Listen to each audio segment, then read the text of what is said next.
Hey, welcome to the channel. Welcome to the art of AWR.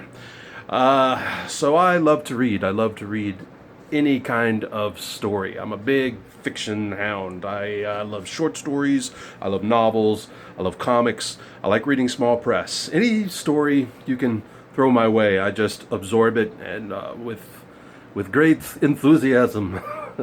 I'd like to start doing more reviews on things that I have been reading. So I'm going to start with this video. This will be my first, and hopefully it'll turn into part of my content creation. If you enjoy this kind of thing, artists talking about art, artists doing art, and artists commenting on other art, please subscribe to the channel and maybe even hit that bell so that every time I do a video you will get to see it. First, I'd like to just talk about the fact that I'm not a hardcore comic book reader. I'm more casual than most folks. I mean, I have a subscription, a pull list over at my local comic shop. You know, me and the guys there on a first name basis. But I'm pretty outside. Like there's guys that are way smarter than I am, or way more learned than I am when it comes to comic book history, what's going on in the universe, and that kind of stuff. So I'd like to talk about a series that I really got into and ended up just reading every single issue. And that series is the Savage Avengers. When I first saw this bad boy on the shelf, it took me back to like when I was a kid and I was reading the old What If series, like back in the 80s. They were actually published originally in like the 70s, but they were being reprinted. And one of the first ones that I saw was, what was it called? It was called What If Conan Had Walked the Earth Today.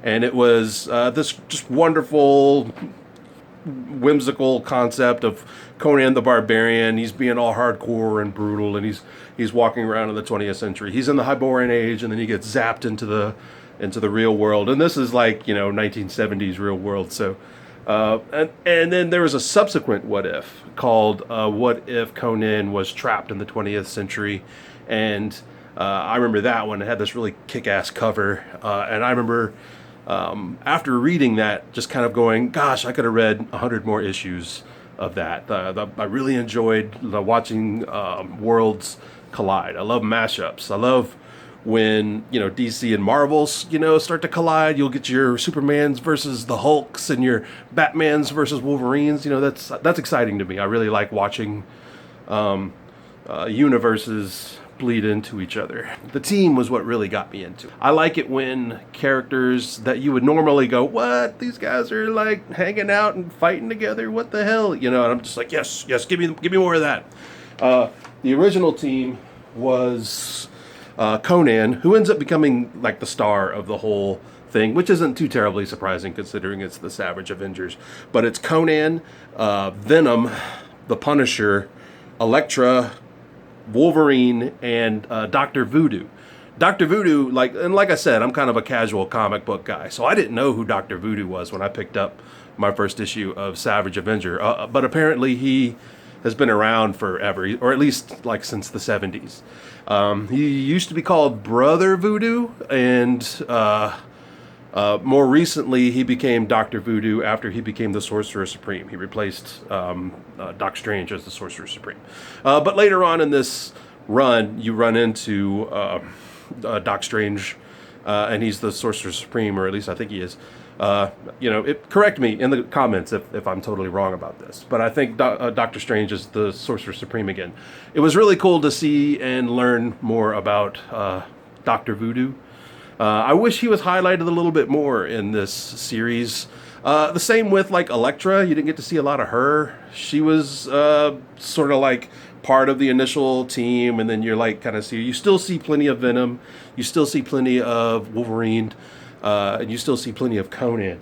The roster changes a bit as the series progresses, and you get all sorts of really cool characters that I was happy to see team up with Conan. You know, you got folks like, Doc Strange, but Doctor Doom shows up and they kind of buddy up a little bit strangely. Damien Hellstorm, the son of Satan, and Black Widow. There's even this one issue with him teaming up with Juggernaut, Magic from the New Mutants, and the Black Knight, who I'm really kind of glad to see kind of coming back around. The general story is that they are, it's Conan. He's, he starts off in the Savage Land, and I was really glad to see that the whole thing didn't like take place in the Savage Land. He comes to the city. He's interacting in the modern world a lot. I love the fact that Conan, and like I said, these light spoilers, but there are a few. There are things like Conan frequents a villain bar. Like the bar that he likes to go drinking at is mostly filled with like low-key like supervillains, which I think is pretty great.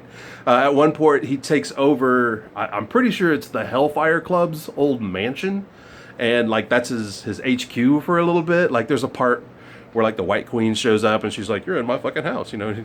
But it's pretty cool. They end up being kind of agreeable by the end of it all.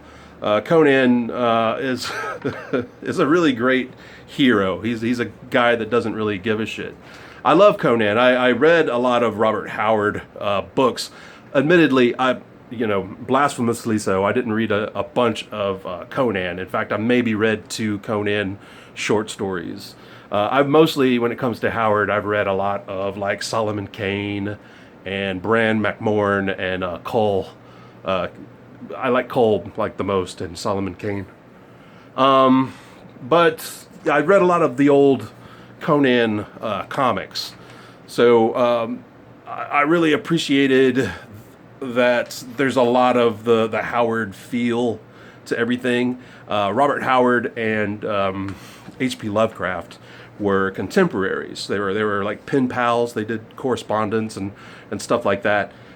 So there's a lot of like interesting overlap in the kind of Cthulhu universe of Lovecraft and Robert Howard's universe. So you get a lot of like ancient elder monsters from the voids of chaos in Conan stories, and that kind of pulls over into the comics as well.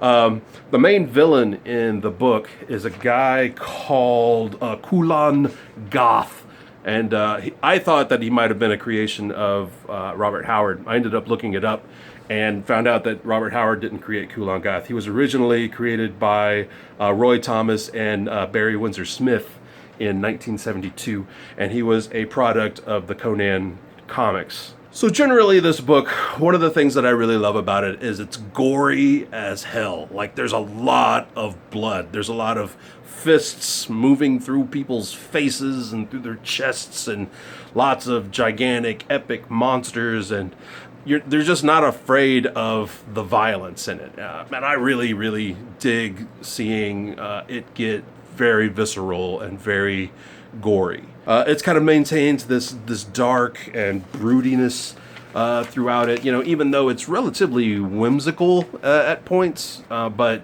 it does try to keep it a little gloomy, which I do appreciate about Savage Avengers, and I think it makes for a really good environment for the whole story to unfold. One of my favorite parts, this is a bit of a spoiler, is how he and how they sort of explain Conan is able to go toe-to-toe with some of the supers, is that him and Venom kind of create a symbiosis.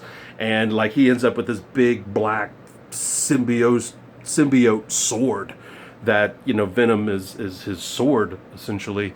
And that's how he can take more damage and, give out more of a punch. Another one of the things that I really, really liked about Savage Avengers, it only lasted maybe the first 10 issues, but they would publish some of Stan Lee's old Stan Soapbox.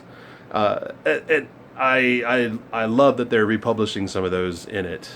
Stan Soapbox, if you don't know it, was just this kind of text page that Stan Lee would add to some of his books, where he just kind of philosophized or commented on social issues.